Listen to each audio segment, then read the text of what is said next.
Bueno, la Suprema Corte de Justicia de la Nación sigue dando mucho de qué hablar con sus decisiones, con sus sentencias. La semana pasada hubo una muy importante. En lugar de yo explicarla, voy a apelar a que tenemos a una gran jurista en la mesa, que es nuestra queridísima Ana Laura Magaloni, para que nos explique qué pasó la semana pasada en la Corte. La Corte resolvió, el Pleno de la Suprema Corte, no estaban los 11 ministros, lo resolvió 8-6. Sí. Que, ¿Cómo 8-6? O sea, no, 6-2, digamos. 6-2. Había 8 ministros, 6-2. Sí. Y resolvió un caso que a mí yo no sabía que estaba ahí y me parece muy interesante. El INAI, cuando funcionaba el INAI, resolvió que las declaraciones patrimoniales de los ingenieros que le hicieron el AIFA deberían de ser públicas.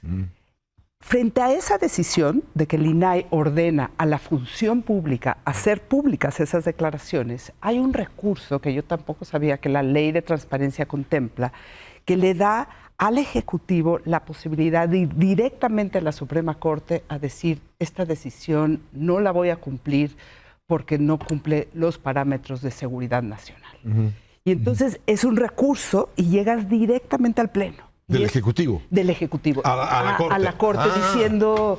¿Te puedo hacer una pregunta? Sí.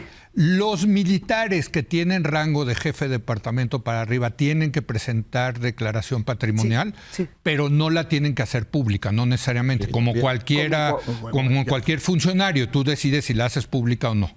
Entonces el INAI dijo sí que se hagan públicas. En la parte que se tiene que hacer públicas, porque son los funcionarios, todos tenemos que hacer pública. Si tú eres funcionario, tienes que hacer pública, pero hay una versión pública y una versión cerrada. Pero todos lo tienen que hacer. Sí, correcto. Y la Corte solo dijo, en el caso de los ingenieros, ni siquiera son militares, son ingenieros que construyeron, tienen que hacer pública su declaración en la versión pública. Ajá. Eso es lo que dijo el INAI. Y eso es lo que la Corte confirma. Pero lo que me parece fascinante en términos del debate es esta categoría de seguridad nacional. La seguridad nacional es la excepción a la regla. Sí. En derechos humanos. Sí. O sea, puedo tener mucha más capacidad de filtrar tus correos por razones de seguridad nacional. Tengo muchas más, tengo espacios de opacidad, de falta de rendición de cuentas, por eso que podríamos llamar terrorismo, crimen organizado. O sea, hay un peligro tal que tengo que hacer menos altos los estándares de comportamiento de la autoridad.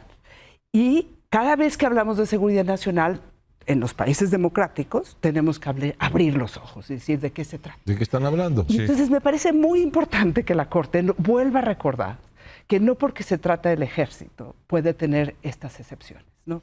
Y que el ejército, si bien tiene este lugar raro en nuestra Constitución y todavía no lo agarramos en el organigrama constitucional democrático como debería de ser, como que sí tenemos una Corte que le está cerrando paso a estas cosas raras que son nuevas. Una pregunta, por ejemplo, que un ejército construya un aeropuerto. Claro, tengo una línea aérea. A ver, en la página de la Corte, lo que tú mandaste ayer, dice: los elementos del ejército son servidores públicos obligados a la presentación de declaraciones patrimoniales. Todos. La Corte confirmó que deben entregarse las versiones públicas de las declaraciones patrimoniales de ingenieros militares.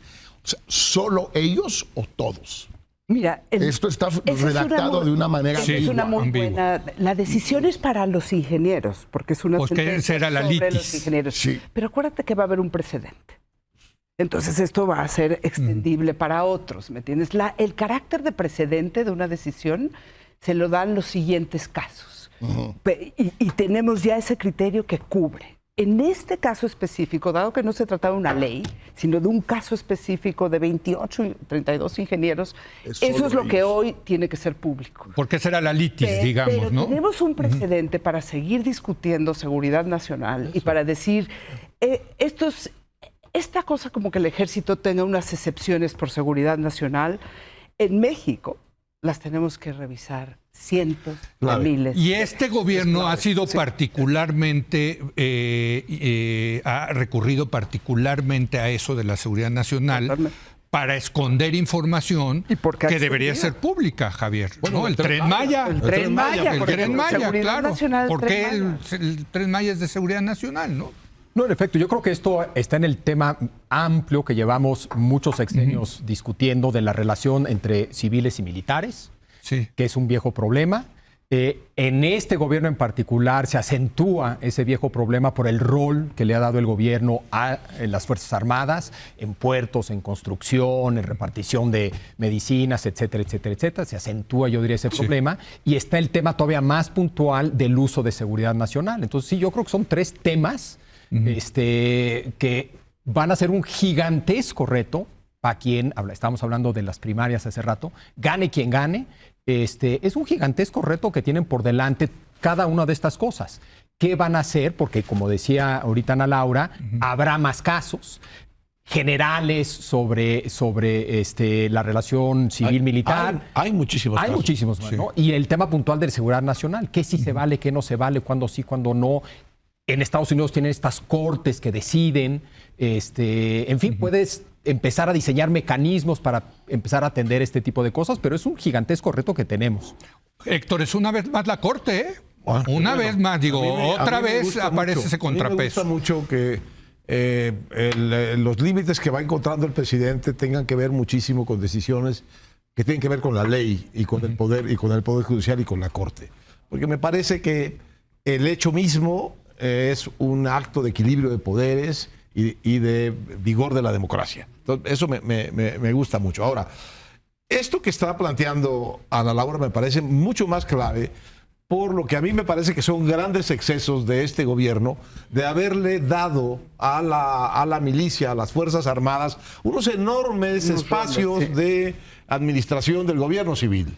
Entonces, por un lado, es fundamental discutir, seguir discutiendo, seguir jalando el hilo de qué están diciendo cuando dicen seguridad nacional, y antes de que se lo reconozcamos, que es seguridad nacional, tienen que probarnos que efectivamente se trata de una cosa que pone en riesgo la seguridad nacional. Y la segunda cosa es esta. Señores militares, ¿ustedes quieren ser parte del gobierno civil? Tienen que someterse a las normas, a las mismas normas, claro. A los usos y costumbres del gobierno civil. Tienen, en cierto modo, que renunciar a sus fueros, a sus espacios militares. No pueden vivir en ese mundo dual, en donde por un lado tienes las ventajas del civil y por otro lado tienes las ventajas del militar. Me parece que es algo que nos va a dejar pendiente este gobierno, y qué bueno que la Corte empieza a tocar el tema. Un último comentario. Yo creo que eso es quizás lo más importante, o sea, que el estamento militar ya se vuelva parte de la sociedad mexicana. Quizás es un efecto involuntario de la política del López Obrador. No sé si se le ocurrió a él. Silver lining, como se dice en inglés, ¿no? O sea, una cosa positiva que salió a partir. No buscada. Exacto, positivas, ¿no? No sé si lo pensó todo esto, pero en los hechos, haber metido al ejército a tantas cosas, pues ahora el ejército tiene que someterse a todas las normas, las exigencias de la sociedad en materia de rendición de cuentas, en materia de transparencia, en materia de trato normal. Claro. Esa aberración cuando el general secretario dijo: yo no voy al Congreso, que vengan aquí. Y luego les canceló. Y les canceló además. Bueno, eso todavía lo puede hacer este general secretario. Se me hace que el siguiente ya le va a costar más trabajo, porque ya es una exigencia poco a poco de la sociedad, de los medios internacionales, de los que venden armas. Porque el ejército mexicano, como todos los ejércitos del mundo, le compra armas a otros. Y esos ponen condiciones. No se las han puesto al ejército mexicano casi nunca en el pasado, un poco a partir de Chiapas de 94, poquito. Pero bueno, cada vez más esto va a ser una exigencia también. ¿Por qué le voy a vender armas a gente que no rinde cuentas ni ante su propio país, su propio Congreso, sus propios medios, su propia sociedad? Oye, me quedó un minuto y voy a aprovecharlo para que des un brevísimo comentario de lo que pasó ayer en Guatemala. Pues yo creo que importantísimo, o sea, es la primera vez desde los acuerdos de paz de los 90 en que eligen los guatemaltecos a un presidente que realmente representa una ruptura con esa especie de triángulo de hierro que hay ahí de los cárteles, el crimen organizado, el ejército y el empresariado. Arévalo lo llama de la corrupción contra la corrupción, pues es la corrupción y es todo lo que va junto con la imposibilidad de una reforma fiscal desde hace 30 años, la corrupción generalizada, el dominio de los cárteles. Lo que leí es un candidato antisistémico. ¿Antisistémico? ¿De izquierda? De izquierda es mucho decir. Digo, hoy la jornada lo alababa. La jornada, digamos. No, bueno. El Pravda. No, bueno, pues un periódico de izquierda. Pero yo creo que es un cambio muy, muy importante en Guatemala y creo que es muy importante que México lo apoye. México no es cualquier país para Guatemala. Claro. Y salió muy bien el apoyo. Salió un comunicado de relaciones el viernes del pasado, presidente hoy. con la llamada del presidente anoche y hoy un comunicado, declaración en la mañanera. Creo que por una vez lo están haciendo muy bien. Y van a lograr aplacar al ejército, digamos, esa es la gran pregunta. Son 5 meses. Javier ya hizo su cara son 5 meses. Es que sí creo que son tremendos, ¿verdad? 5 meses. Sí, es que creo que sí, son tremendos los. Bueno, y el triángulo del que habla Jorge no solamente es el ejército. ¿No? Sí. No, bueno, es que es un equilibrio difícil. Empresarios. La CACIF, ¿no? Sí. Así se llama el empresariado. Sí. El equivalente del Consejo Mexicano Bueno. de Negocios, pero ahí se llama CACIF. Bueno, pues muchas gracias, Ana Laura, Héctor, Jorge, Javier, muchas gracias. Gracias a usted por habernos acompañado. Muy buenas noches.